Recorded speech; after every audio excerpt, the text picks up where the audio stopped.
গতদিন আমরা গত কয়েকদিনে আমরা যেটা করেছি যে তোমার ডিউ টু পিওর বেন্ডিং একটা বিমে তার লংজিটিউডাল অ্যাক্সিসের ডিরেকশনে কি স্ট্রেস ডেভেলপ করবে সেটার ইকুয়েশন ডিরাইভ করেছি এবং ইকুয়েশনটা ছিল তোমার সিগমা ইজ ইকুয়াল টু, খুব সিম্পল ভাবে যদি বলা হয় আর কি, minus M Y by I.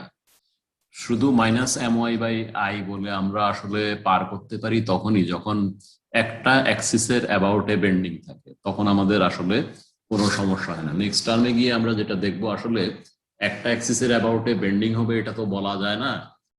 একটা অ্যাক্সিসের অ্যাবাউটে বেন্ডিং বলা যায় শুধুমাত্র যদি বিম হয়ে থাকে। কিন্তু দেখো যে এই বিল্ডিং এ তুমি বসে আছো, ডেফিনেটলি আজকাল ব্রিক ফাউন্ডেশন বিল্ডিং নেই, এটা একটা ফ্রেম স্ট্রাকচারে বসে আছো। অ্যাটলিস্ট যারা শহরে আছো তাদের জন্য এটা চোখ বন্ধ করেই বলে দেওয়া যায় যে একটা ফ্রেম স্ট্রাকচারে বসে আছো। তো ফ্রেম স্ট্রাকচারে যদি বসে থাকো, এখানে কলাম আছে, কলামের মধ্যে তুমি দেখবে যে দুইটা মোস্টলি পারপেন্ডিকুলার ডিরেকশনে বিমও রান করেছে। তাহলে একটা বিমের এন্ড থেকে যে ডিরেকশনে মুভমেন্ট আসবে, আর একটা বিমের এন্ড থেকে কিন্তু তার সাথে 90 ডিগ্রি অ্যাঙ্গেলে মুভমেন্ট আসবে। সো বেন্ডিং আসলে একটাই থাকবে সেটা বলার কোনো উপায় নাই।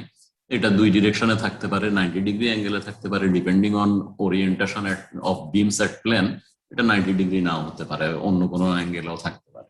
বাট আমরা এগুলোকে 90-তে যে কোনো একটা ইনক্লাইন্ড ফোর্সকে তো অলওয়েজই দুইটা কম্পোনেন্টে রিজলভ করা যায়। সো আমরা 90 ডিগ্রি অ্যাঙ্গেলে এটা রিজলভ করতে পারি।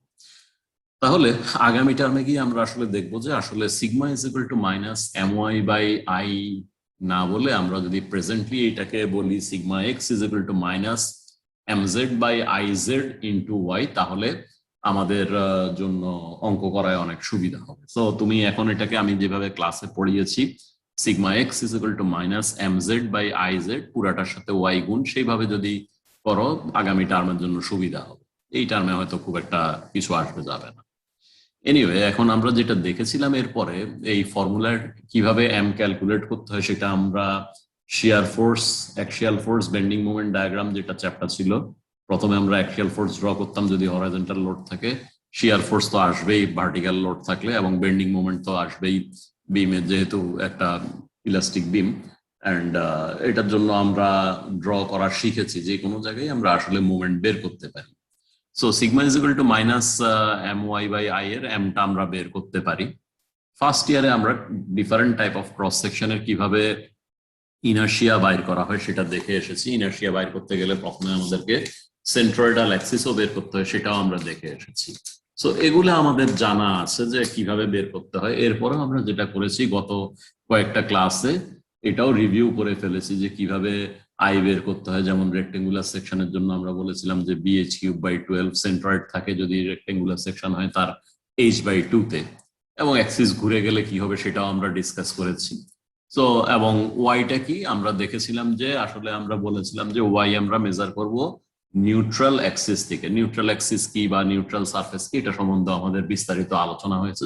কেউ যদি ভুলে যেয়ে থাকো সেই ক্ষেত্রে শুরুর দিকের ক্লাস ভিডিওগুলো যেটা ইউটিউবে এবং টিমসে দেওয়া আছে সেখানে দেখলেই পেয়ে যাবা। কাজে এটা নিয়ে খুব একটা আবার রিপিট করার কিছু নাই, কারণ ভিডিও যেহেতু আছে you can repeat it any number of Times.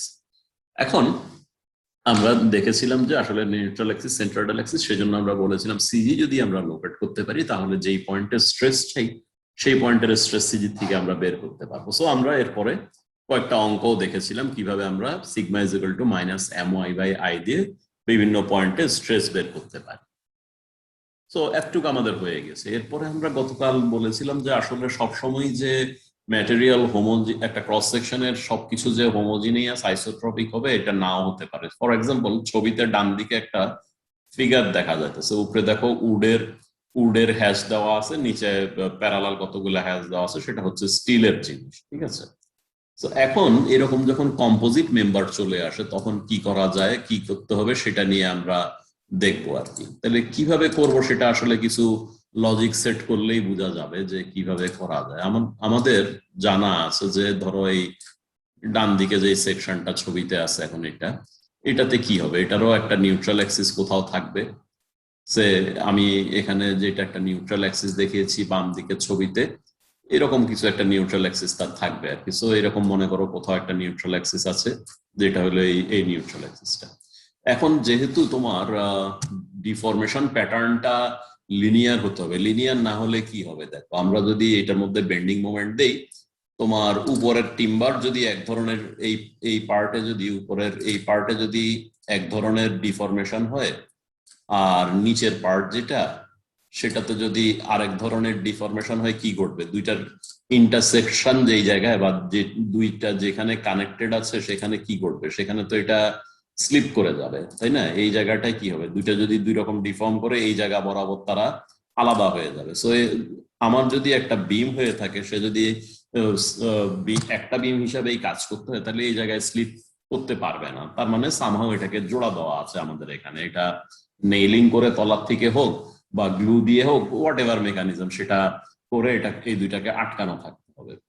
আটকানো যদি থাকে তাহলে কি হবে? তোমার জাস্ট এই জয়েন্টের ইমিডিয়েট উপরের যে কোনো পয়েন্ট, তাই না, ইমিডিয়েট উপরে যে কোনো পয়েন্ট, এখানে টিম্বারে যেই ডিফরমেশন, জাস্ট ইমিডিয়েট নিচে নিচে স্টিল প্লেটের মধ্যে সেই একই ডিফরমেশন হতে হবে। তার মানে একই লোকেশনে, মানে এটা বুঝতেই পারতেছো, যদি দুইটা আলাদা হয়ে দুই দিকে না চলে যায়, তাহলে একই লোকেশনে জাস্ট উপরে আর নিচে ডেল্টা ওয়াই উপরে ডেল্টা ওয়াই নিচে, যেখানে delta Y tends to zero, delta Y উপরে গেলে তুমি পাবা কাঠ, ডেল্টা ওয়াই নিচে আসলে তুমি পাবা স্টিল প্লেট।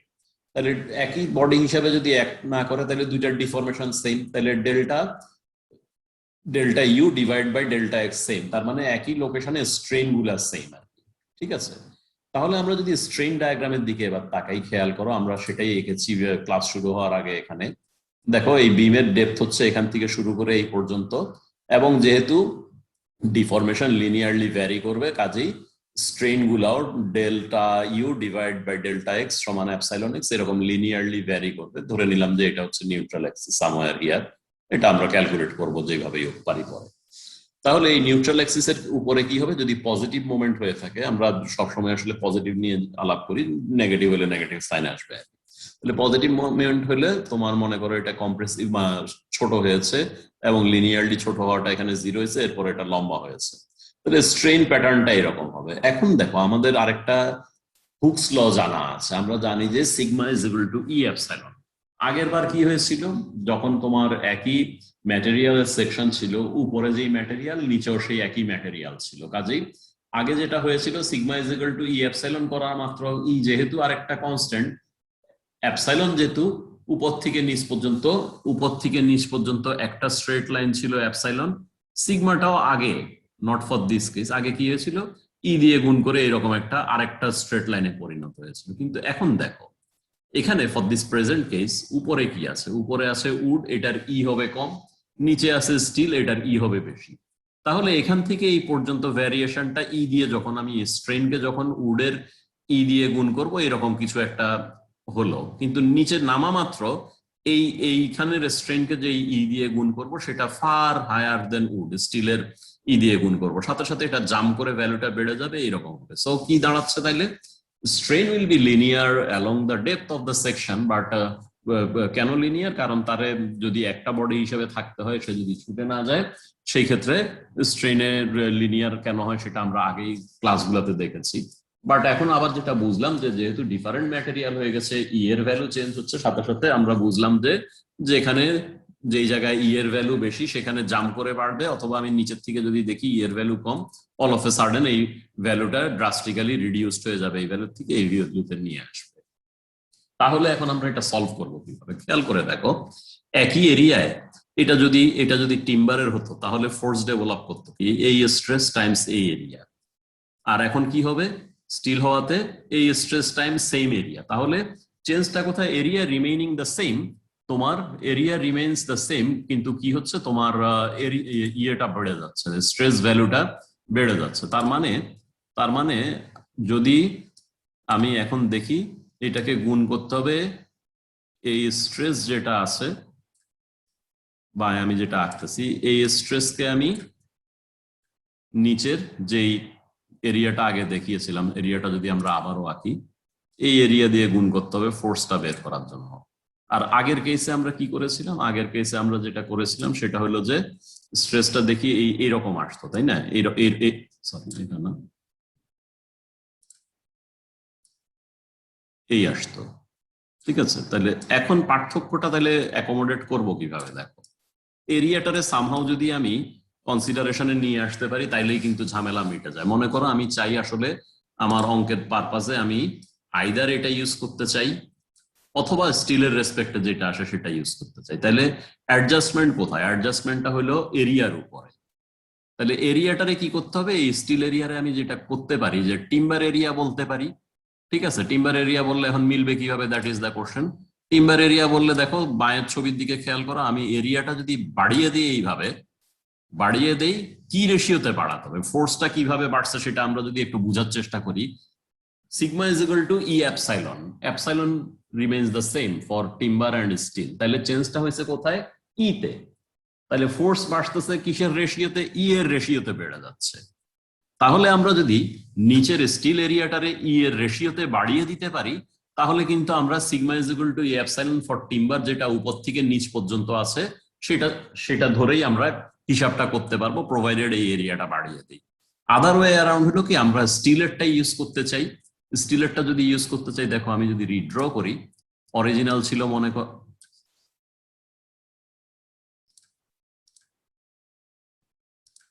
অরিজিনাল ছিল তোমার টিম্বার এরকম, নিচে স্টিল এরকম।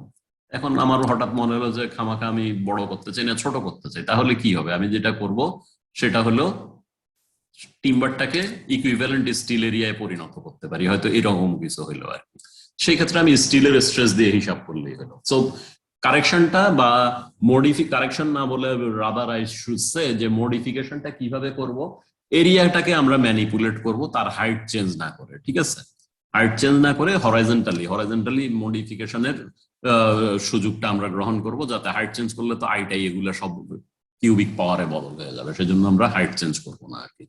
তাহলে এইভাবে মডিফাই করলে আমরা একই স্ট্রেস ডায়াগ্রাম ইউজ করতে পারবো। এবং পরবর্তীতে তাহলে আমরা পাবো কি? আমরা যদি এই ডান দিকে যে ফিগারটা গেছি স্পটলাইনটা যদি দেখো, এইভাবে যদি করি, এখানেও পাবো স্ট্রেস ফর টিম্বার, নিচেও পাবো স্ট্রেস ফর টিম্বার, ঠিক আছে? কারণ আমরা এরিয়া বড় করে ফেলছি টিম্বারের এরিয়া এখন। তাইলে স্টিলের স্ট্রেস বের করতে আমাদের কি করতে হবে? স্টিলের স্ট্রেস কি হওয়ার কথা ছিল? এই ছবির দিকে আমরা খেয়াল করি, স্টিলের স্ট্রেসটা ই এর রেশিওতে বেশি হওয়ার কথা ছিল। তাইলে আমি এখানে ক্যালকুলেট করে যেটা পেয়েছি সেটাকে যদি ই এর রেশিওতে বাড়িয়ে দিই তাইলে আমি স্টিলের স্ট্রেস পেয়ে যাবো, টিম্বারের স্ট্রেস রিমেইনস টিম্বারের স্ট্রেস।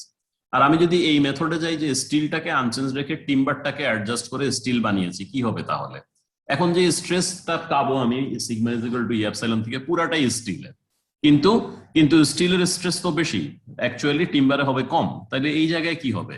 ই এর রেশিওতে এটাকে কমায় নিতে হবে, ঠিক আছে? সো এইটা হলো ফোর্সের কনসিডারেশনে যদি আমরা দেখি আসলে যে কিভাবে এটাকে অ্যাডজাস্ট করা যায়, সেভাবে আমরা দেখলাম। অঙ্কটা আগে না করে এগুলি বলার উদ্দেশ্য হলো যে সরাসরি যদি আমি অঙ্কটা করতাম, দেখে তোমার কাছে হয়তো মনে হয়তো যে স্যার কিভাবে একটা গোজামিল দিয়ে অঙ্কটা করে দিল। সো পিছনের সিনটা কি সেটা আগে এক্সপ্লেন করলাম, এখন আমরা অঙ্কটাতে যাই, ঠিক আছে?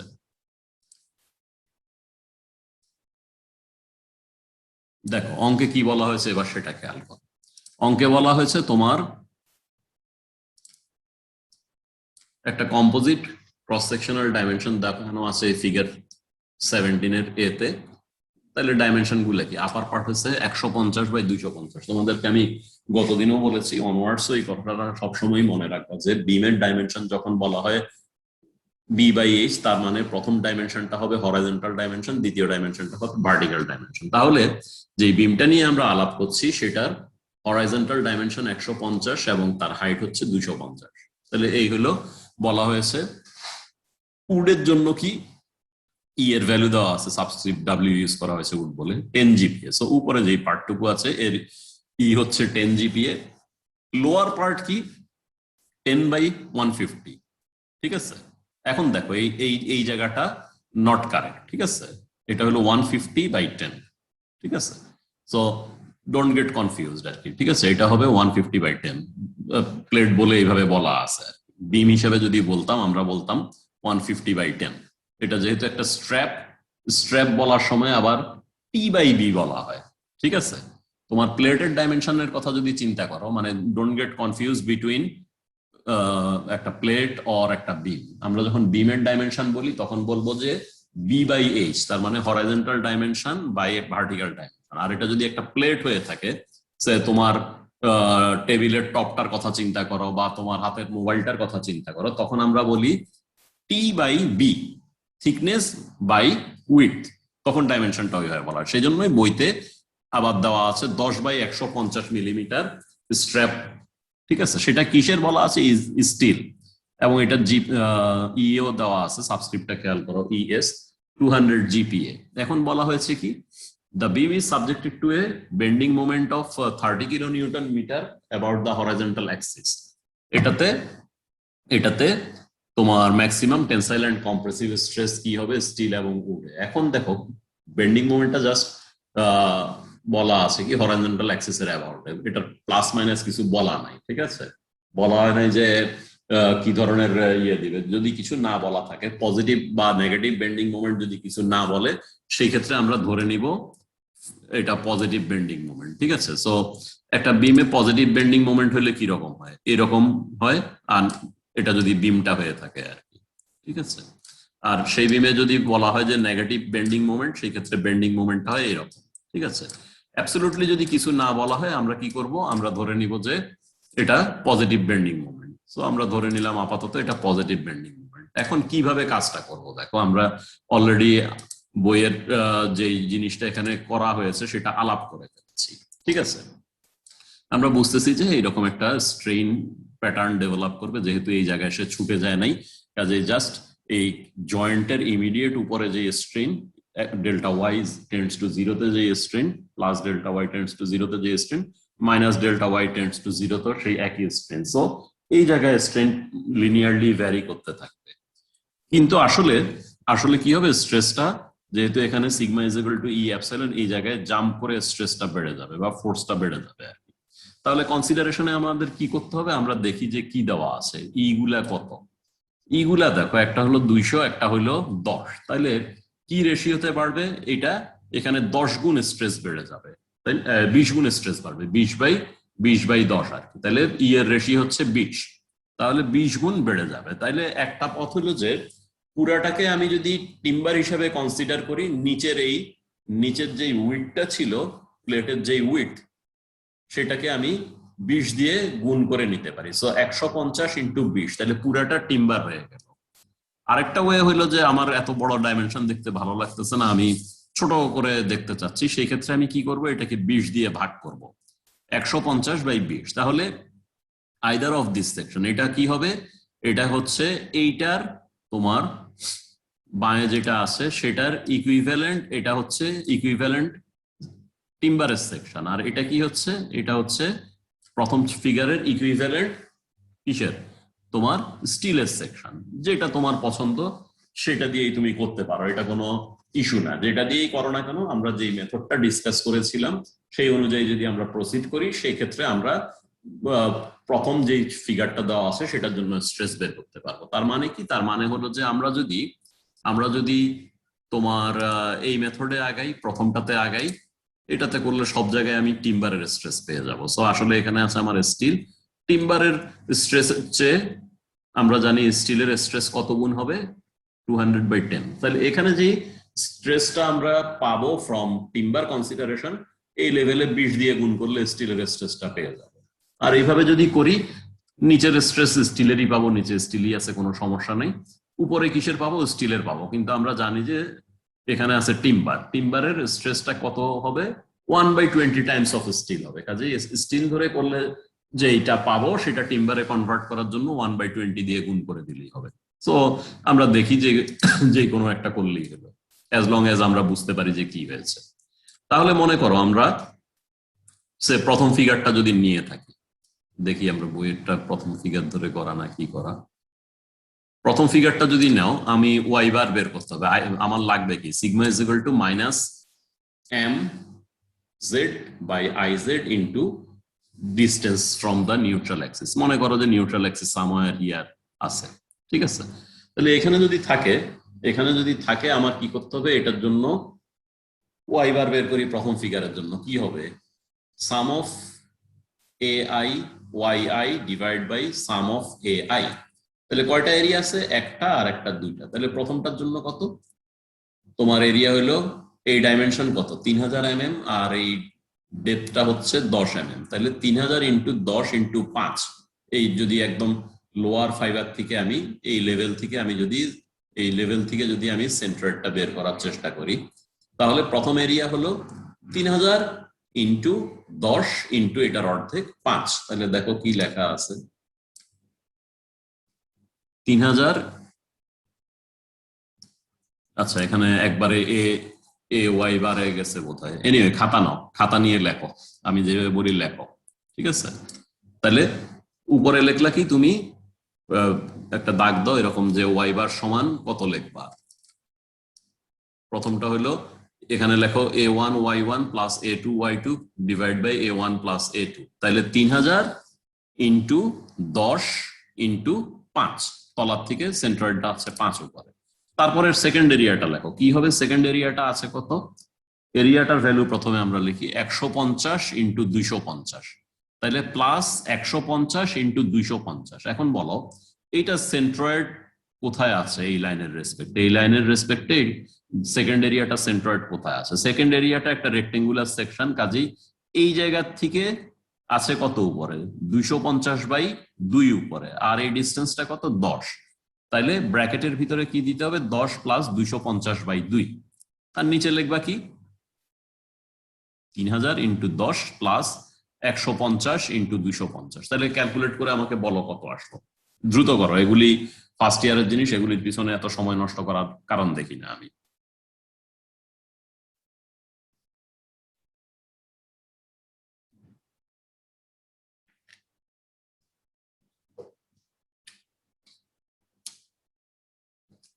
দ্রুত হিসাব করো, এটা ক্যালকুলেটারে তুমি দ্রুতই বসাইতে পারো, ব্র্যাকেট মারো, তারপরে a1 ইন্টু y1 লেখো প্লাস a2 ইন্টু y2 লেখো, ব্র্যাকেট ক্লোজ করো, divide by a1 plus a2 করো। এটা মানে আমি যেই সময় নিয়ে বলতেছি সেই সময় তোমার রেজাল্ট হয়ে যাওয়ার কথা, বলো যা রয়েছে সে বলো কত আসছে।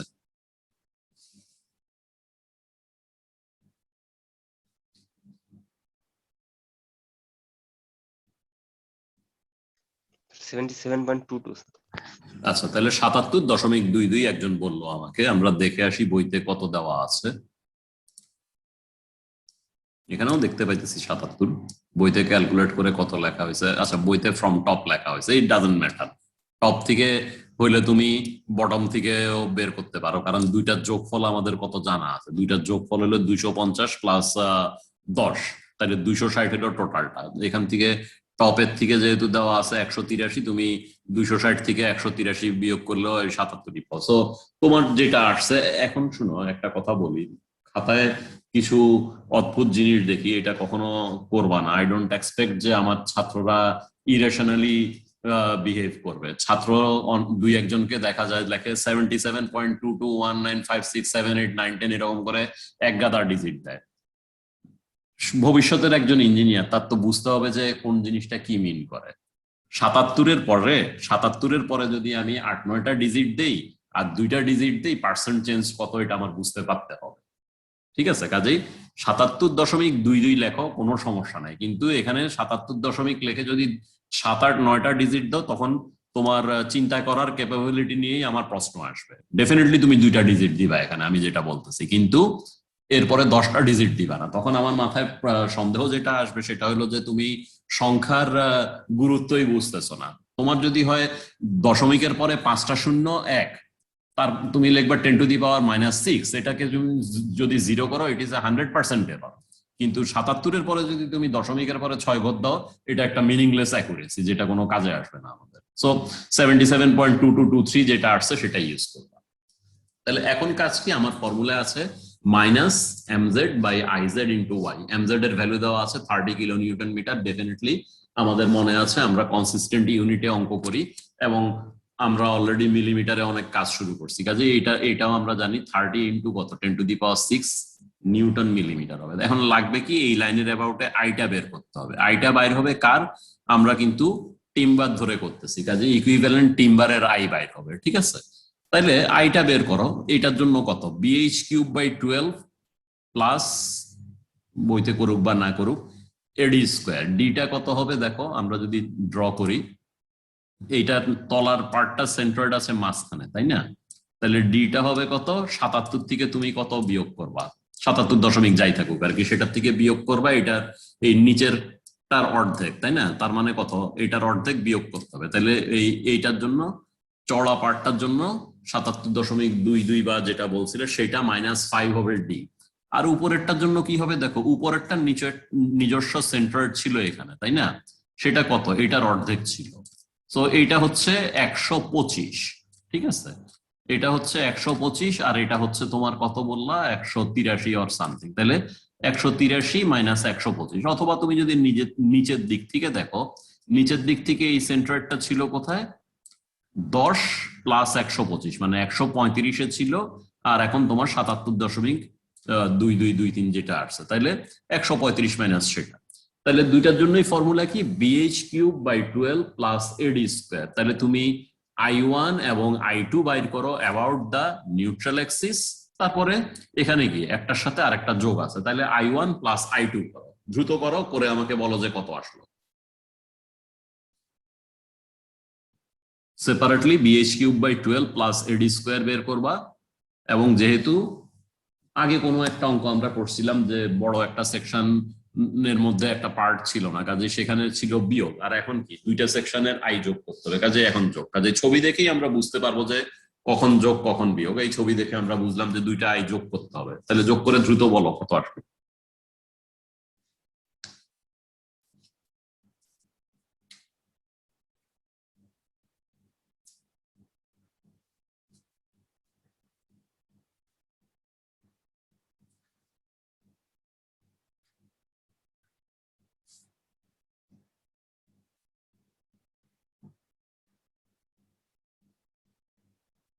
তাড়াতাড়ি বলো, এত সময় নষ্ট করলে হবে না।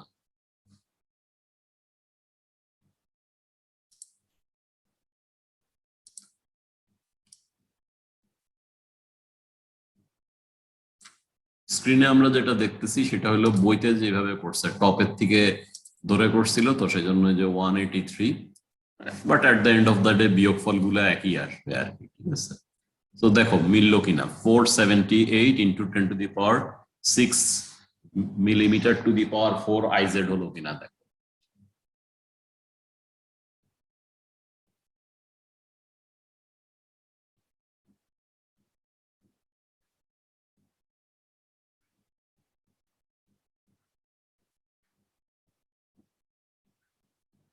bh³/12 প্লাস এডি স্কোয়ার, bh³/12 এটা নিচের পার্ট আর কি, bh³/12 প্লাস এডি স্কোয়ার। এই দেখো এখানে লেখা ছিল 77, 5 বিয়োগ হয়ে 72, আর এখানে দেখো তোমার ওই যে যেটা থেকেই করো, উপর থেকে করো বা নিচের থেকে করো, তোমার যদি নিচের থেকে করো কত ছিল, 135 মাইনাস 77.77, সেটাতে এটা, অথবা উপর থেকে যদি করো 183 মাইনাস 125, ওই একই জিনিস আসে আর কি, ঠিক আছে? তো এটা বসাও, বসালে তোমার এই ভ্যালুটা বা very close looking to this value পাওয়ার কথা। দেখো কাউর হয়েছে কিনা বলো।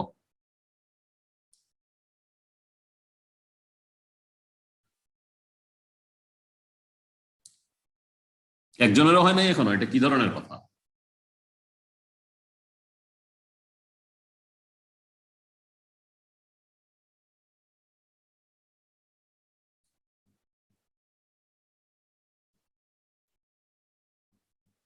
আসছে? জি স্যার। জি স্যার আসছে। আর একটু তাড়াতাড়ি করার চেষ্টা করবা, তোমার ইকুয়েশন গুলাও বসে আছে এখন। এনিওয়ে এসেছে যেহেতু, এখন আমাদের ফর্মুলা হলো কি, sigma X is equal to minus my/i। আমরা পাবো কি, কি নিয়ে করতেছি, টিম্বার নিয়ে করতেছি বা উড নিয়ে করতেছি, কাজে উডের স্ট্রেসটা পাবো। তাহলে উপরে আছে উড, উপরের জন্য দেখো এটা হচ্ছে নিউট্রাল অ্যাক্সিস বা সেন্ট্রয়েডাল অ্যাক্সিস, তাহলে উপরে ম্যাক্সিমাম স্ট্রেসটা, নিউট্রাল অ্যাক্সিস মানে এখানে 0, তাহলে উপরে এইভাবে ভ্যারিয়েশন টিম্বারের জন্য। তাহলে ম্যাক্সিমাম ভ্যালু যেখানে টিম্বার আছে সেখানে হবে একদম এক্সট্রিম ফাইবারে, ওয়াই বসাবো 130। তাহলে my/i তে আমরা ফেরত যাই, এম তো দেখেই গিয়েছি যে 30 কিলো নিউটন মিটার, মানে 30 ইন্টু 10⁶ নিউটন মিলিমিটার। 30 ইন্টু 10⁶, যে আই লেখা থাকুক না কেন, এটা তো বুঝতেছো, 0.03 ইন্টু 10⁹ লেখা, 30 ইন্টু 10⁶ লেখা একই কথা। তাহলে এটা হলো এটা এম এর ভ্যালু, ওয়াই এর ভ্যালু হচ্ছে এটা, বসাও এটা, আর এই মাত্র আই বের করলা, সেটা হলো এটা। ঠিক আছে, সো বসানোর পরে তুমি পাইলা 11.5। ঠিক আছে, যদি তুমি ধরে নাও এটা পজিটিভ মোমেন্ট, তাহলে কি হবে তোমার, এটা আসবে কম্প্রেসিভ স্ট্রেস। ঠিক আছে, আর যদি ধরে নাও এটা নেগেটিভ মোমেন্ট, এটা আসবে টেনসাইল স্ট্রেস। বইতে পজিটিভ নেগেটিভ কিচ্ছু বলে নাই, দেখো যে বলছে যে একটা মোমেন্ট দেওয়া আছে। ঠিক আছে, সো সেটার রেসপেক্টে লেখা আর কি, যে এটা পজিটিভ মোমেন্ট হলে আসবে নেগেটিভ স্ট্রেস, আর নেগেটিভ মোমেন্ট হলে আসবে এটা পজিটিভ স্ট্রেস। ঠিক আছে, so in sort of maximum টার্মে লেখা আর কি, যে টেনসাইল কম্প্রেসিভ কিছু না বলে। এনিওয়ে, একই সময় তাহলে দেখো নিচে কি হবে, উডের মধ্যে হবে MY বাই আই এর শুধু ওয়াইটা বদল করব, মাইনাস বসাবো -77। কিন্তু আমরা জানি আসলে আমরা একটু ম্যানিপুলেট করে ফেলেছি, এটা আসলে উড না, এটা আসলে স্টিল। তাহলে স্ট্রেসটা কি হবে আমরা জানি, কত গুণ হবে, 200/10, 20 গুণ হওয়ার কথা স্ট্রেসটা, এই ফর্মুলার থেকে যা আসবে। ঠিক আছে, তাইলে দেখো, এই দেখো খেয়াল করে যে এটাকে আমরা বলি মডুলার রেশিও, মডুলাস অফ ইলাস্টিসিটির যে রেশিও, সেটাকে মডুলার রেশিও বলা হয়। তাহলে টিম্বারের জন্য যে ফর্মুলাটা ছিল এম ওয়াই হচ্ছে কত, দেখো 77 নিচে বাই আই, এটা পাওয়া গেল কি, উডের স্ট্রেসটা পাওয়া গেল। কিন্তু যেহেতু আসলে এখানে স্টিল বসে আছে, সেটাকে এখন স্ট্রেসটা উডের জন্য বেশি হবে, সেজন্য আমরা 20 দিয়ে গুণ করে বাড়িয়ে দিলাম। তাহলে এটা হচ্ছে স্টিলের stress. So this is one of the way.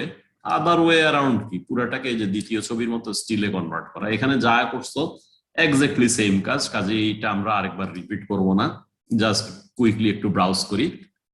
পুরাটাকে যদি আমরা স্টিল ধরতে চাই, তাহলে এরিয়ার অ্যাডজাস্ট কিভাবে করতে হবে, মডুলার রেশিও মানে 20 দিয়ে ভাগ করতে হবে। তাহলে এই ডাইমেনশনটা 20 আর এই ডাইমেনশনটা রিমেইনস অ্যাজ ইট ইজ। সেটার জন্য আবার সেন্ট্রয়েড বাইর করো, সেন্ট্রয়েড একই জায়গায় থাকবে, কারণ তুমি একটা জিনিসে হয় মানে এই ডিরেকশনে বড় করছো বা ছোট করছো, কাজে এই ডিরেকশনের ওয়াই তো চেঞ্জ হবে না, এবং বড় করছো ছোট করছো একই রেশিও। তো এখানে কি করছে, নিচেরটা আনচেঞ্জ রেখে উপরেরটারে 20/1 করছো, আর এখানে কি করছো, উপরেরটা আনচেঞ্জ রেখে নিচেরটাকে 20 দিয়ে গুণ করছো। সো এই ফিগার দুইটা আসলে ইকুইভ্যালেন্ট ফিগার, তাই না? এটারে 20 দিয়ে গুণ করলে এটা পাওয়া যায় হরাইজন্টাল ডিরেকশনে, কাজে ওয়াই ডিরেকশনের সাথে তো কোনো সম্পর্ক নেই, তাই না? মানে আরো সহজে যদি বলতে চাই, আমি যদি এরকম একটা বাক্স আঁকি, এটার ওয়াই যেখানে, আর এরকম একটা বাক্স যদি আঁকি,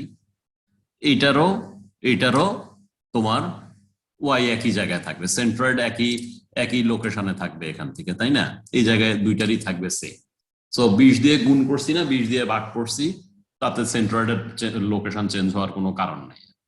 ঠিক আছে, সো এটারও তো একইভাবে আমাদের সেন্ট্রয়েডের লোকেশন বের করতে হবে। সেন্ট্রয়েডের লোকেশন আমরা বের করলাম, আই বের করতে হবে। ডেফিনেটলি আইটা ডিফারেন্ট হবে, আগের আই আর এই আই এক হওয়ার কোনো কারণই নেই। আগেরটার ক্ষেত্রে সেকশনটা ছিল বিটা ছিল চড়া, এখন বিটা 20/1 ঠিক আছে, কাজেই উই ক্যান এক্সপেক্ট যে 20/1 হয়ে যাবে এবার আই। ঠিক আছে, সো দেখো আইটা ছোট আছে, এবার পাওয়া যাবে কি, স্টিলের স্ট্রেসটা পাওয়া যাবে, তাই না? পুরাটাই টপেও স্টিল নিচেও স্টিল। তাহলে আমরা যদি এই লোকেশনে 183 দিয়ে ক্যালকুলেট করি, সেটারে কি হবে, 20/1 করতে হবে। তাহলে দেখো যে 183 দিয়ে যেখানে ক্যালকুলেট করা হয়েছে, টিম্বারের স্ট্রেস বের করার জন্য কি করতে হয়েছে, আমাকে 20 দিয়ে ভাগ করতে হয়েছে। 20 দিয়ে ভাগ করে স্ট্রেসটা বাইর করতেছে। আর যখন আমরা স্টিলেরটা বের করতেছি, যেহেতু আমরা ইকুইভ্যালেন্ট সেকশন স্টিলের নিয়েছি, ইট রিমেইনস আনচেঞ্জ। তাহলে দেখো যেভাবেই করো না কেন সংখ্যা যদি আমরা মিলাই, দেখো 96.7, 96.7, এখানে ছিল 11.5, এখানেও 11.5। কাজে তুমি তোমার যেভাবে সুবিধা মনে করো সেইভাবেই করবো, এটাতে কিছু আসা যায় না। ওকে, তাহলে এটা গেল। আমাদের আরেকটা অঙ্ক করলে এই চ্যাপ্টারের কাজ শেষ হয়ে যায়। ঠিক আছে, এই চ্যাপ্টারের কাজ শেষ হয়ে যায়, এরপরে তোমাদের বইয়ের অঙ্কগুলা তোমরা করে নিবা। ঠিক আছে, বাট এগুলা হলো minimum do, it doesn't mean যে এটা এন্ড অফ দ্য স্টোরি। এটা ভেবো না যে এটা এন্ড অফ দ্য স্টোরি। তোমাদেরকে আমি আরো কিছু বইয়ের কথা বলেছিলাম, তোমার সিঙ্গার এন্ড পাইটেলের বই আছে এবং বিয়ার এন্ড জনস্টনের বই আছে, সেগুলা অবশ্যই করতে হবে। এবং আদার সেকশন দুইটা যেগুলি আছে, সেকশন বি এবং সেকশন সি তে কি করানো হয় সেটার দিকে কিভাবে বলবো, সেটার দিকে প্রখর দৃষ্টি রাখতে হবে। ঠিক আছে, সো রিমেইনিং অঙ্কটাতে আমরা যাই।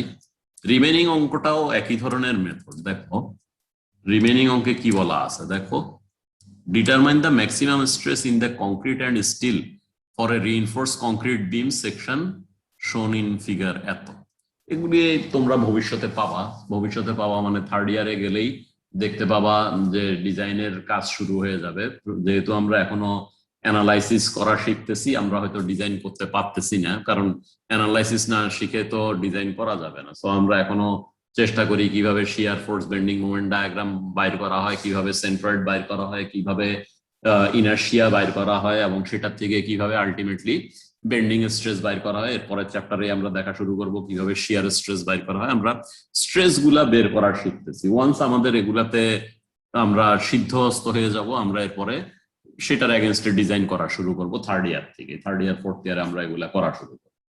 সো দেওয়া আছে কি, বেসিক্যালি একটা কংক্রিটের বিম খুব সিম্পলিফাইড ভাবে দেখানো আছে। এখানে দেখানো আছে কি, কংক্রিটের জিনিস, মাঝখানে জাস্ট দুইটা রড দেওয়া। প্র্যাকটিক্যালি এটা এত সিম্পল হয় না, এটা সিম্পল করা হয়েছে ফর ক্লাস পারপাস, ঠিক আছে?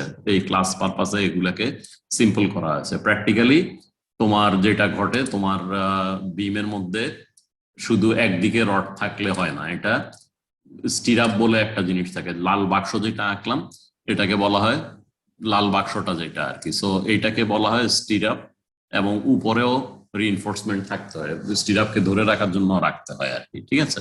বা মিড স্প্যান যেটা বিমের দুই কলামের মাঝখানে, সেখানে যেরকম বটমে রড লাগে যেখানে কলামের সাথে কানেকশন, সেখানে আবার উপরে রড লাগে, কারণ এই সব জায়গায় নেগেটিভ মুভমেন্ট হয়। তো ওই ডিটেইলে আমরা যাব না, জাস্ট আমাদের সিম্পলিফাইড ভার্সন যেটা দেওয়া আছে খুব ইজিলি অঙ্কটা করার জন্য আমরা সেটাই দেখি, যে একটা 22 ইঞ্চি ডেপথ আর উইডথ কত 10 ইঞ্চি, তার মানে 10/22 ইঞ্চ একটা বিম আমাদের দেওয়া আছে, যার নিচে দুইটা নাম্বার 9 বার দেওয়া আছে। সো নাম্বার 9 অ্যাকচুয়ালি কি মিন করে? নাম্বার 9 মিন করে আসলে তোমার ইঞ্চি স্কেলের দিকে যদি তাকায় দেখো, ইঞ্চিকে বেসিক্যালি 8টা ভাগে ভাগ করা হয়, তাই না? তাইলে প্রতিটা নাম্বার আসলে একটা ভাগ। তার মানে কি, যদি বলা হয় নাম্বার 1 দ্যাট মিনস 1/8 ইঞ্চি, যদি বলা হয় number 2 that means 2/8 inch. So number 9 means আসলে 9/8 ইঞ্চি। তার মানে এখানে যে বারগুলা ইউজ করা হয়েছে সেগুলি 9/8 ইঞ্চি ডায়ামিটারের, ঠিক আছে? দুইটা 9/8 ইঞ্চি ডায়ামিটারের বার আছে, এবং এগুলাকে এমন ভাবে বসানো আছে যাতে এই এক্সট্রিম ফাইবার থেকে এগুলি সেন্টারের ডিস্টেন্স হয় 20 ইঞ্চি, ঠিক আছে? এখানে একটা টার্ম ইউজ করা আছে দেখো, স্মল ডি। এটাও এখন আমাদের কাছে খুব একটা মিনিংফুল হবে না, এটাকে আমরা বলি আসলে ইফেক্টিভ ডেপথ অফ দ্য বিম। এটা সেকেন্ড ইয়ারে তোমাদের জন্য মিনিংফুল কিছু না, যখন আমরা ডিজাইনে যাব তখন আমরা বুঝে ফেলবো আসলে তোমার টেনসাইল বারের সেন্ট্রয়েড থেকে এক্সট্রিম কম্প্রেশন ফেসের যে ডিস্টেন্স, সেটাকে আমরা ইফেক্টিভ ডেপথ বলি। এনিওয়ে, এটা এই টার্মে খুব একটা মিনিংফুল কিছু না, জাস্ট ডাইমেনশন হিসেবে জানলা যে দেওয়া আছে এখান থেকে এই পর্যন্ত, এটাকে ডি বলে 20 ইঞ্চি দেওয়া আছে। এখন কি বলা হয়েছিল সেটা একটু আমরা ভুলে গেছি নিশ্চয়ই সবাই, আবার দেখে আসো। যে এটার মধ্যে একটা পজিটিভ মোমেন্ট এবার বলেই দেওয়া আছে, পজিটিভ মোমেন্ট তার মানে কি? তার মানে এইরকম একটা মোমেন্ট অ্যাপ্লাই করা আছে এই বিমের ক্রস সেকশনের উপরে, যেটার ভ্যালু দেওয়া আছে 50,000 feet pound. So feet pound বলা মাত্র এই মোমেন্টের ভ্যালু আমরা মনে রাখবো যে আমরা ইউনিটের ব্যাপারে অঙ্ক করার সময় কেয়ারফুল হব। একদিকে ফিট আর আরেকদিকে ইঞ্চি ইউজ করে আমাদের অঙ্কটাকে ভুল করব না, কাজেই আমরা এই দিকে একটু কেয়ারফুল থাকবো।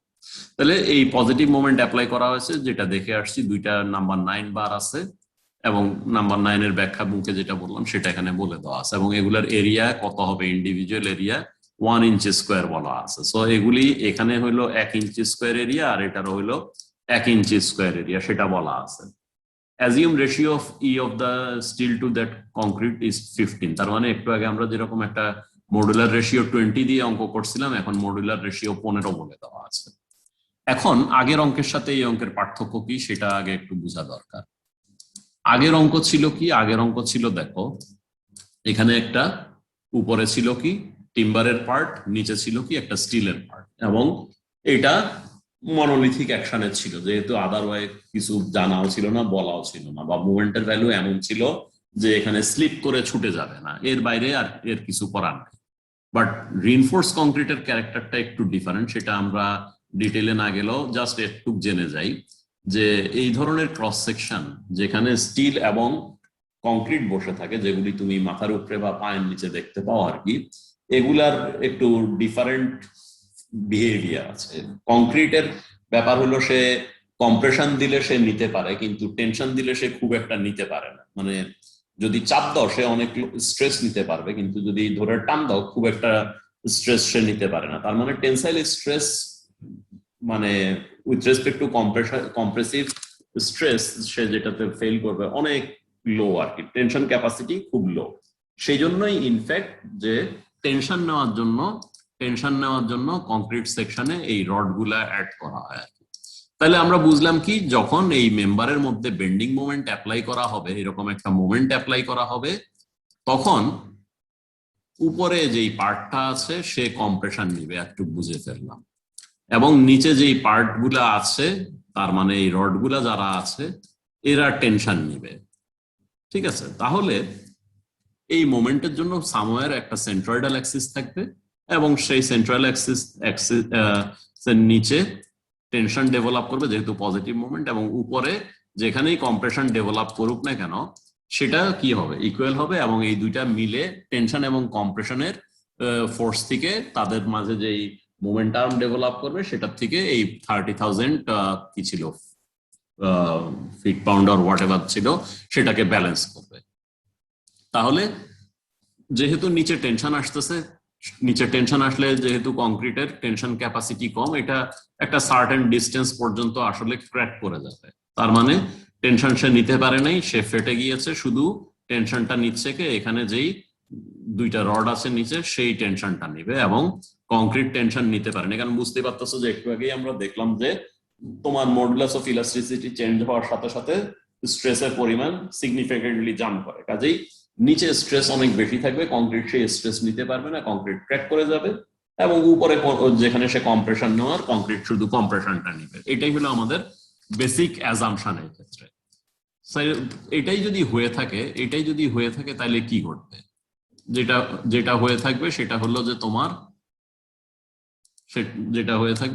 তোমার এরকম একটা সিচুয়েশন অ্যারাইজ করবে যে তোমার নিচে কোনো একটা লাইনের নিচে, যে এই ছবিটা আমরা দেখি, কোনো একটা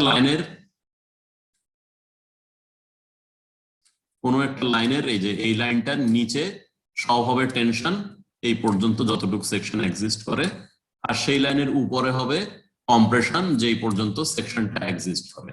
কংক্রিট টেনশন নিবে না, কাজে এখানে দেখো কংক্রিটের পার্টটা আমরা যেটা ছিল এখান থেকে এই পর্যন্ত সেটা আমরা আর ছবিতে আনি নাই। ঠিক আছে, তাইলে after application of bending moment কিছু একটা ঘটবে যেখানে আসলে উপরে এই পার্টটা উপরে কংক্রিটের এই পার্টটা নিবে কম্প্রেশন, আর নিচে স্টিলের রড যে দুইটা ছিল সেগুলি নিবে টেনশন। এখন একটু আগেই আমরা দেখলাম যে আমরা যখন অঙ্ক করতে যাব একই ম্যাটেরিয়ালে কনভার্ট করব। ঠিক আছে, তাহলে একই ম্যাটেরিয়ালে যদি কনভার্ট করতে চাই, 1 ইঞ্চি স্কোয়ার করে এরিয়া দেওয়া ছিল, তাহলে দুইটা রডের এরিয়া ছিল হলো তোমার 2 ইঞ্চি স্কোয়ার, মডুলার রেশিও 15 বলা ছিল, তাহলে এরিয়াটা কত হবে 15 ইন্টু 2, 15 ইন্টু 2 আমরা বুঝেই ফেললাম এটা হবে 30 ইঞ্চি স্কোয়ার। তাহলে সেম এরিয়াতে আমরা নিয়ে গেলাম, কংক্রিট এরিয়াতে নিয়ে গেলাম সবগুলাকে, এবং স্টিলটা হলো 30 ইঞ্চি স্কোয়ার, উপরে আননোন একটা কিছু আছে যে কংক্রিট কতটুকু নিবে সেটার উপরে ডিপেন্ড করে একটা আননোন ডাইমেনশন বসে আছে আর কি। ঠিক আছে, তো এতটুকু আমরা পেয়ে গেলাম। এই হচ্ছে আমাদের ছবিটা। এখন আমরা যেটা ধরি সেটা হলো যে আমরা জানি না আসলে এই ফোর্সকে, নিচের টেনশন ফোর্সকে ব্যালেন্স করতে কংক্রিটের কতটুকু এরিয়া লাগবে। আমরা ধরে নেই যে ডি দেওয়া ছিল প্রথমে সেকশনে সেটার একটা সার্টেন টাইমস কে দিয়ে গুণ করলাম। মনে করো কেডি ডেপতে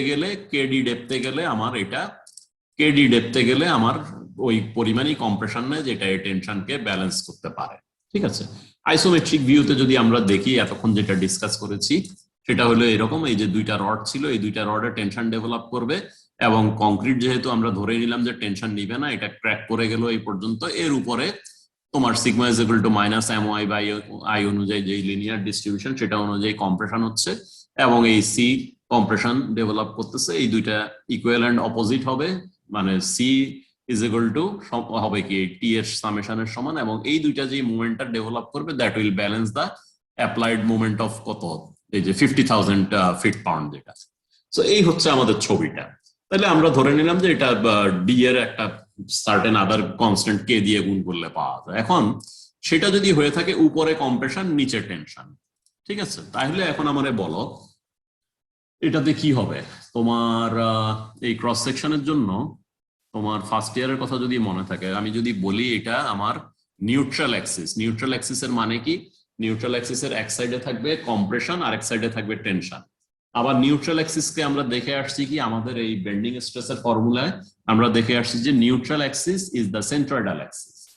তাইলে আমরা বলবো যে এটা যেহেতু নিউট্রাল অ্যাক্সিস, এইটা এই ক্রস সেকশনের ইকুইভ্যালেন্ট সেকশন যেটা তার সেন্ট্রয়েডাল অ্যাক্সিস। এতটুকু আমরা অ্যাকসেপ্ট করলাম, ঠিক আছে। আমরা একদম এই চ্যাপ্টারের শুরুর দিকে এস্টাবলিশ করে এসেছি কি neutral axis is the centroidal axis. তাইলে আমাদের স্ট্রেস ডিস্ট্রিবিউশন কি হবে সেটা আমরা বুঝলাম, যে টেনশন হবে, কম্প্রেশন হবে, এবং কংক্রিট টেনশন নিবে না, কাজে কংক্রিটের এটা ক্র্যাক, উপরের পার্টের কম্প্রেশন হবে। এবং এই হচ্ছে আমার ছবিটা, এবং এই এরিয়াটাকে আমি ইকুইভ্যালেন্ট কংক্রিট এরিয়ায় নিয়েছি, সেটা দেখতে হয়েছে এরকম। তাইলে আমরা বললাম যে this is my neutral Axis. যে মুহূর্তে এটাকে আমি নিউট্রাল অ্যাক্সিস বললাম, সাথে সাথে আমার এস্টাবলিশ হয়ে গেল কি this is my centroidal axis. আর ফার্স্ট ইয়ারে শিখে আসছি কি, ফার্স্ট ইয়ারে আমরা যেটা শিখে আসছি সেটা হলো সেন্ট্রয়েডাল অ্যাক্সিসের দুই পাশে যে এরিয়া আছে, আমরা যদি একটু আঁকি আবার,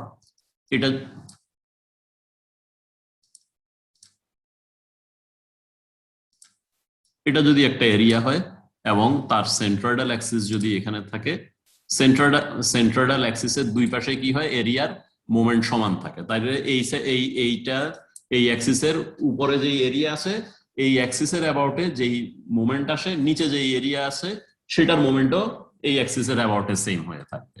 তাহলে সেটা যেহেতু আমাদের জানা আছে, আমরা যেটা করব এখন এই সেকশনের জন্য সেই জিনিসটা অ্যাপ্লাই করব। তাহলে দেখো এই সেকশনটাকে আমি আবার নিয়ে আসছি পরের পাতায় আর কি। তাহলে দেখো কি আছে আমাদের সেকশনটা দেখতে এরকম, যে নিচে আছে কত তোমার 30 ইঞ্চি স্কোয়ার একটা সেকশন, ঠিক আছে। তো এটা হলো 30 ইঞ্চি স্কোয়ার, আর উপরে এটা উইথ ছিল 10 ইঞ্চি, এবং এটা আমরা জানি না কতটুকু, আমরা বলেছি ডি এর একটা গুণফল কেডি, এটা এখনো আমাদের জানা নাই এটা কত।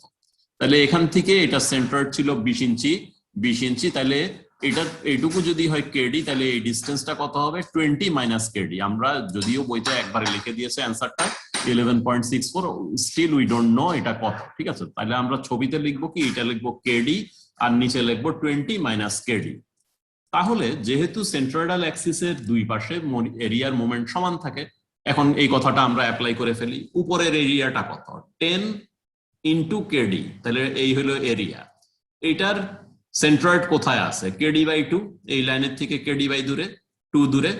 তাহলে এই সেন্ট্রয়েডাল অ্যাক্সিসের অ্যাবাউটে উপরের এরিয়াটার মোমেন্ট কত, এরিয়া হলো 10 ইন্টু কেডি আর ডিস্টেন্স হলো কেডি বাই 2, তাহলে 10 কেডি ইন্টু কেডি বাই 2 এই এরিয়ার মোমেন্ট। নিচের এরিয়াটা কত, নিচের এরিয়া আমাদের জানাই আছে 30 ইঞ্চি স্কোয়ার। কিভাবে, 2 ইঞ্চি স্কোয়ার এরিয়াকে 15 দিয়ে গুণ করে 30 আসছিল।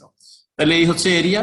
আর ডিস্টেন্স কত, এখান থেকে এই পর্যন্ত ছিল 20, এইটুকু হলো কেডি, তাহলে এটা হচ্ছে কত 20 মাইনাস কেডি, 20 মাইনাস কেডি দিয়ে গুণ করলাম। গুণ করার পর একটা ইকুয়েশন আসলো, এটাকে আমরা সলভ করে ফেলবো। তাহলে কেডি এর ভ্যালু পাওয়া যায় 8.36 ইঞ্চি। কেডি এর ভ্যালু যে মুহূর্তে আমরা 8.36 ইঞ্চি পেয়ে গেলাম, আমরা এখন আইটা বের করে ফেলবো, কারণ আমার তো সেন্ট্রয়েড ফিক্স হয়ে গেল, সেন্ট্রয়েডাল অ্যাক্সিস ফিক্স হয়ে গেল এখানে। তাহলে এই লাইনের অ্যাবাউটে আই দেখো, বি, এই হলো বি, এই হলো কেডি, কেডি এর মান হলো 8.36, B H cube by 12 plus eddy square, area কত 10 into KD, again 10 into KD, D square কত, এটার অর্ধেক, তাই না, এখান থেকে আমি এই জায়গায় আনবো। তাহলে 8.36 বাই 2 তার স্কোয়ার। তাহলে এই উপরের এরিয়াটার জন্য বিএইচ কিউব বাই 12 প্লাস এডি স্কোয়ার করে আমরা পেয়ে গেলাম যে উপরের এরিয়াটা সেন্ট্রয়েডাল অ্যাক্সিসের অ্যাবাউটে কত আই দিল এটা। নিচে কি আছে, নিচে হলো আমরা যদি মনে করি পয়েন্ট এরিয়া, এগুলা পয়েন্ট এরিয়ার জন্য তাহলে কি করব, তার নিজস্ব অ্যাক্সিসের অ্যাবাউটে কোনো আই নাই পয়েন্ট এরিয়া, তাহলে এই হলো তার আই, এবং প্লাস এডি স্কোয়ার 30 ইন্টু কতটুকু দূরে সে যাচ্ছে সেটা খেয়াল করো, সে আইটা ছিল এখান থেকে এখানে আমি নিতে চাই, তাহলে এই হচ্ছে ডি 11.64, তাহলে 30 এডি স্কোয়ার। তাহলে তার নিজস্ব সেন্ট্রয়েডাল অ্যাক্সিসের অ্যাবাউটে যে আই ছিল পয়েন্ট এরিয়া, যেহেতু পয়েন্ট এরিয়ার আই 0 প্লাস এডি স্কোয়ার, তাহলে এই হচ্ছে আমার যোগ করার পরে 6020 ইন্স টু দি পাওয়ার 4 হলো টোটাল আই। ঠিক আছে, তাহলে টোটাল আই আমরা যেহেতু পেয়ে গিয়েছি, এখন আমরা যেটা করতে পারি আমাদের ফর্মুলায় চলে যাই। ফর্মুলা কি? উপরের স্ট্রেস কিভাবে বাইর করব? Sigma is equal to my by I বা মাইনাস my বাই আই। তাহলে m এর ভ্যালু বসাও কত? 50,000 কি ছিল? 50,000 ছিল ফিট পাউন্ড। ঠিক আছে, তাহলে পাউন্ডের মতো রাখি, ফিটকে ইঞ্চিতে নিয়ে যাই। তাহলে 50,000 ইন্টু 12, আর নিউট্রাল অ্যাক্সিস থেকে দূরত্ব কত? একদম এক্সট্রিম ফাইবারের 8.36 বসাও, 8.36। আই এর ভ্যালু আই বসাও, 833 আসলো। তাহলে নিচে কত হবে? নিচে এটা আমাদের মনে রাখতে হবে, এটা আছে স্টিল এবং আমরা কংক্রিট সেকশন নিয়ে কাজ করতেছি। তাহলে মডুলার রেশিও 15 দিয়ে গুণ করতে হবে এই সেকশন থেকে যেটা হিসাব করবো। তাহলে এই 15 হইলো সেটা, বা এই যে এম। তাহলে বাকিটা হইলো my বাই অ্যাগেন। তাহলে 50,000 ইন্টু 12, এটার জন্য ওয়াই কত? এটা আছে নিউট্রাল অ্যাক্সিস, এখানে আমি যেতে চাই 11.64 নিচে, তাহলে মাইনাস 11.64 আই এর মতো আই। তাহলে এটা হলো এত। তাহলে কংক্রিটের স্ট্রেস হবে কম্প্রেশনে 833 এবং স্টিলের স্ট্রেস হবে টেনশনে 17,400 পিএসআই। ঠিক আছে, তাহলে এই হচ্ছে আমাদের আজকের অঙ্ক শেষ হয়ে গেল। এই অঙ্কগুলা করবা যেগুলি বলছি, but these are minimum do. এটা দিয়ে কাজ হবে না, টার্ম ফাইনালে একটুকু বলে রাখলাম। আর এখানে করতে গেলে দেখবা 8-11 যে প্রবলেমটা ছবি দেওয়া আছে, এই ছবিটা এই প্রবলেমের ছবি না, এটা একটা ভুল ছবি। ঠিক আছে, এটা আসলে 8-12 এর ছবি। বইয়ে যেহেতু বলতেছি যে এটার আর কোনো এডিশন এখন বের হয় না, সেই জন্য এরকম টুকটাক মিস্টেক গুলো আসলে আর কারেক্ট হওয়ার উপায় নেই। এটা আমাদের টাইম টু টাইম ক্লাসে এগুলি ঠিক করতে হবে। এখানে দেখো লেখা আছে একটা, সো এ, এটা এক শব্দ না আর কি, এডাব্লিউ না, এ তারপরে স্পেস AW460/74 স্টিল বিম। ঠিক আছে, তাহলে বইয়ের পিছনে চলে যাবা, টেবিল 8 বা কিছু একটা আছে, WF সেকশনস। ঠিক আছে, তাহলে WF সেকশনে যাইতে হবে, WF। ঠিক আছে, তাহলে WF এ গিয়ে তোমার খুঁজতে হবে আর কি হোয়াইট ফ্লেঞ্জ বিম। ঠিক আছে, হোয়াইট ফ্লেঞ্জ বিম। তাহলে এই 460/74 এ যাবা, 460/74 এ গেলে বেসিক্যালি দেখতে পাবা যে এরকম কিছু বিমের ছবি দেওয়া আছে। ঠিক আছে, এরকম কিছু বিমের ছবি দেওয়া আছে, সেটা তোমার নিতে হবে, যে তোমার বিমটা চুজ করে বাইর করতে হবে তোমার বিমটা কোনটা। তাহলে কিভাবে চুজ করে বাইর করবো? ওই টেবিলে যাবা, যদি না বুঝো আগামী দিন আমি আবার বলবো, যেহেতু আজকে টাইমের শর্টেজ আছে। এই বিমটার জন্য যে ডাইমেনশন গুলো সেটা পিক করে নিয়ে আসতে হবে, এবং এখানে আইও দেওয়া আছে দেখবা টেবিলে। ঠিক আছে, তাহলে every other thing remaining the same. তোমার যেটা করতে হবে ওখান থেকে শুধু এই ডেটাটা নিয়ে আসতে হবে। ঠিক আছে, এর বাইরে ক্ষুদ্রভাবে যদি কিছু বলার থাকে, দেখো বলা আছে কি আপার ফ্লেঞ্জে স্ট্রেইন এত। সো তোমার সেন্ট্রয়েড বাইর করার পরে স্ট্রেইন দেওয়া আছে, তাহলে sigma is equal to minus my by I থেকে তুমি আসলে এমটা বের করতে পারবা। এখানে যে সমস্যা হবে সেখান থেকে তুমি W²/8 করে ডাব্লিউটা বের করতে পারবা। ঠিক আছে, তাহলে এই অঙ্কগুলা তোমরা করবা। ঠিক আছে, যদি কোনো প্রশ্ন থাকে আগামী ক্লাসে আমাকে করো। ঠিক আছে, ওকে, তাহলে আজকে ক্লাস শেষ করে দেই। Thank you all.